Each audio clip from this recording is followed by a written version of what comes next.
The shorter your sleep, the shorter your life. The decimation of sleep throughout industrialized nations is having a catastrophic impact on our health, our wellness, even the safety and the education of our children. It's a silent sleep loss epidemic, and it is fast becoming one of the greatest public health challenges that we face in the 21st century.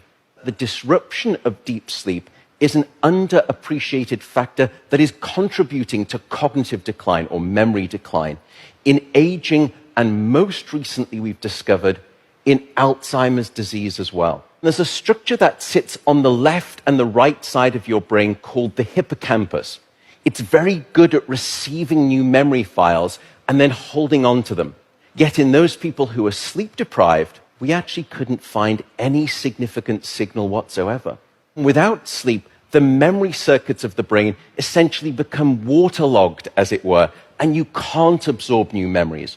We have since discovered that a lack of sleep will even erode the very fabric of biological life itself, your DNA genetic code. So here in this study, they took a group of healthy adults and they limited them to 6 hours of sleep a night for 1 week.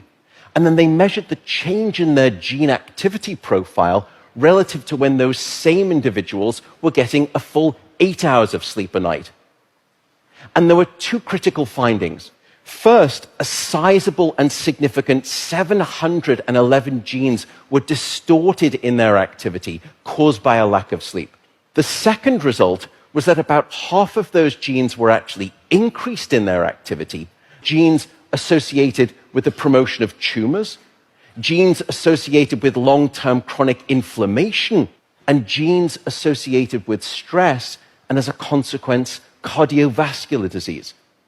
There is simply no aspect of your wellness that can retreat at the sign of sleep deprivation and get away unscathed. And at this point, you may be thinking, oh my goodness, how do I start to get better sleep? What are your tips for good sleep? The first is regularity. Go to bed at the same time, wake up at the same time. No matter whether it's the weekday or the weekend, regularity is king, and it will anchor your sleep and improve the quantity and the quality of that sleep. The second is keep it cool. Your body needs to drop its core temperature by about 2 to 3 degrees Fahrenheit to initiate sleep and then to stay asleep.